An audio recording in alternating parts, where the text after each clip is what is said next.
I'm your host, Bradford Lassiter, and welcome to another episode of Lassiter Factor's Top 5, the show where I take a random topic and I make a top 5 list out of it. And if you watched the last episode, thank you so much for watching. If you're watching this one, like, comment, share, subscribe, let me know what you think in the comment section below. It has now been 20 years since the original Shrek came out, and I've recently revisited it, which you can see my review of that on Instagram. I'll leave a link in the description. Now that first Shrek, it had ushered in a fantastic legacy between its characters, its cast, the animation, theme park attractions, its sequels, memes. But on this top 5, I decided to give you the top 5 reasons why Shrek still holds up. So let's get into it. Kicking off this top 5 list is the animation. One of the appealing things about that first Shrek movie is the animation, in that it was made from DreamWorks Animation. And this movie came out at a time when DreamWorks, they were still trying to find their stride. In fact, early stride, because I remember it was Ants, The Prince of Egypt, which in my opinion is the best movie that DreamWorks ever put out, The Road to El Dorado, Chicken Little, and then they finally came out with Shrek. You know, it was like, to me personally, I like those early movies from DreamWorks, because like those early movies, they proved that like DreamWorks, they were a different breed from what Disney was offering. I just wish they stuck with that. And of course, Ants was the first CGI animated film from DreamWorks, but then Shrek was the second. And it wasn't until Shrek where they finally perfected the CG animation. And it looked a hell of a lot better than Ants. Just looking at Shrek alone and seeing like, wow, that was made in 2001. And even looking at the fur textures on Donkey, I'm like, oh shit. And then just watching the action in the backgrounds, the textures, just everything, the animation still holds up even 20 years later, and it doesn't look like it's an animated movie that came out in 2001. Even the human characters were a bit improved in this movie, because even Pixar at the time, they were still having a hard time trying to get their human characters right. Because, you know, have you watched like some of the early Pixar movies, some of their human characters just didn't quite look right, and then you look at Shrek's, granted it didn't look perfect, but it looked a hell of a lot better than Pixar's human characters. The animation in Shrek is definitely a standout as to why Shrek still holds up. Coming in at number 4 is that it is a movie that everyone can enjoy. It's a movie that was for men, women, and children, parents and their kids, and there is something for everybody in this movie. Of course, you got your normal kid humor that the kids can gravitate to, and then of course you have your colorful characters, and then you have some jokes that adults will gravitate to, and that will definitely fly over the kids' heads. Because I definitely remember there was jokes in this movie that definitely flew over my head when I was a kid. Like all the short jokes towards Lord Farquaad. Oh, that must be Lord Farquaad's castle. That's the place. Do you think maybe he's compensating for something? There was some low-key cursing in this movie, like Shrek calling Donkey a jackass, or just simply calling him an ass because he's a donkey. And if this right here isn't the funniest goddamn thing.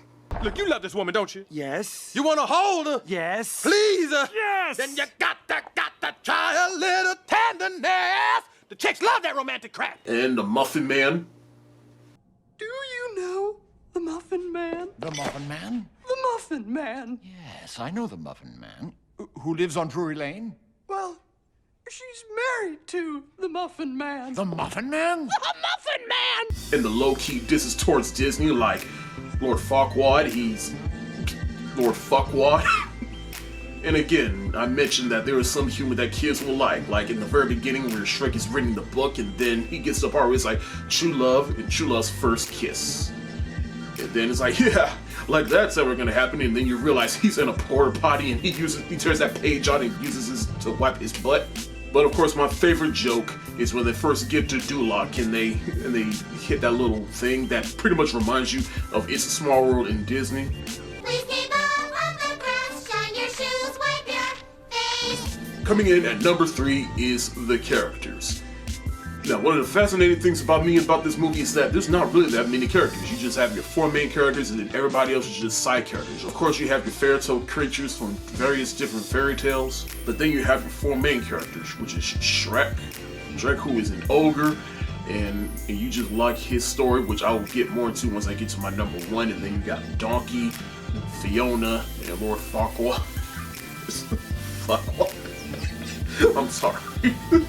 But those 4 characters right there is all you need just to sell a simple but effective story. And they all are different from each other, and they all have their different stories and different intents for the story. And how they all intertwine together, that's just perfect. Now this also leads into my number 2, which is the voice cast. Now this film has one of the most iconic voice casts in any animated movie, because you have Mike Myers playing the voice of Shrek, in which he was perfect for this role. But even before that, the late Chris Farley, he was supposed to play the voice of Shrek, R.I.P. Oh, this is another one of those onion things.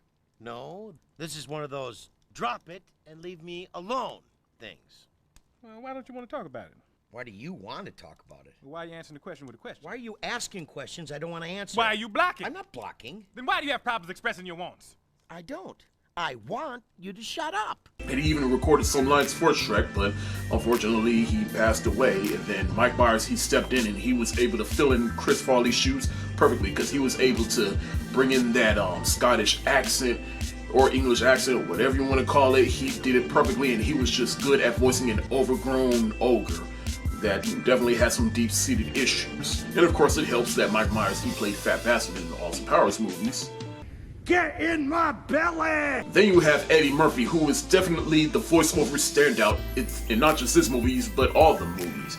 Because, like, to me, this is voice casting on the same level as Robin Williams, in which you know that's him, but he just came in and not only did he read the script, but he just came in and ad-libbed and he pretty much just came in and did his own thing. Eddie Murphy, you will leave the film, I remember you watched that film back in 2001, you left the film with Eddie Murphy on your mind. And it also helps that Eddie Murphy, even prior to this movie, of course, he played the voice of Mushu in Mulan. Eddie Murphy made Donkey his own. Then you got Cameron Diaz playing the voice of Princess Fiona, and she's kind of an unlikely choice to play a princess, but she worked for this particular movie because she was good at playing like that uptight princess that feels entitled. And you know, she's been stuck in a tower for years, and then she's been waiting on her knight in shining hour to sweep her off her feet, and then come to find out it's an ogre. And then later on in the film, you find out there's a deep-seated issue behind that, and then she starts to warm up to Shrek a little bit, and she starts to open up, and you see a different side of her, and Cameron Diaz brought that perfectly to Princess Fiona. And lastly, you have John Lithgow playing the voice of Lord Farquaad. I'm sorry.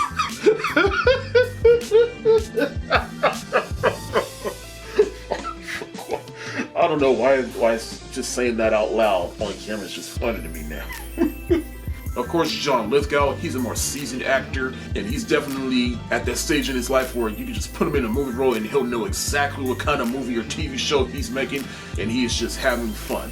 And he's definitely good at playing a British arrogant douchebag. And he has some of the funniest parts in the movie too. But the number one reason why Shrek still holds up is that it is essentially a deconstruction of the fairy tale genre. Yeah, you heard me, I said it's pretty much a deconstruction of the fairy tale genre, and here's why. Just to give you a little history behind Shrek being made, of course, DreamWorks back in like, say the mid 90s, it was started up by Jeffrey Katzenberg, David Geffen, and Steven Spielberg.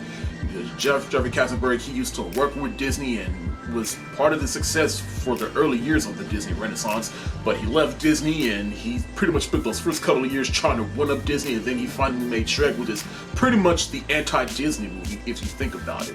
And how he pretty much deconstructed the fairy tale genre is, oh, well, for a fairy tale, we got a handsome prince. No, we're gonna focus on this ogre. Oh, we got a classic princess. Oh, turns out she is an ogre. And it turns out to be a story about just accepting yourself, and you don't have to bend to what society thinks of you.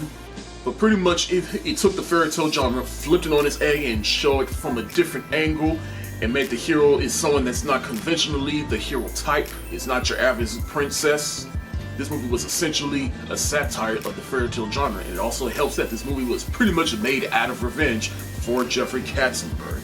And it definitely helped to the film's credit too, because like I said, this movie is pretty much a giant F you to Disney and just roasting Disney in itself, between Duloc pretty much being like Disney World with that little It's a Small World puppets making fun of It's a Small World.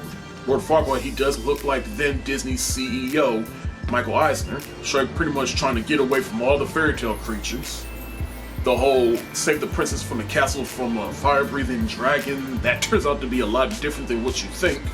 But in the end, it all comes together in a movie that makes sense, and you leave the film feeling like, holy shit, that was an amazing movie. I remember this movie was a huge deal when it first came out. I loved it. My sister, who took me to the theater to go see it, loved it. My parents loved it. My aunt and her family loved it. This movie just spans 2 decades of people just loving it. Whether you're making fun of it or not, you can't deny the legacy this film has. And those are the top 5 reasons why Shrek still holds up. But that's it for the day. If you like what you see, you want to see more, like, comment, share, subscribe. Let me know what you think in the comment section below. I'm your host, Bradford Lassiter. Stay safe, wash your hands, peace. And remember, Ogres are like onions. End of story. Bye-bye. See you later.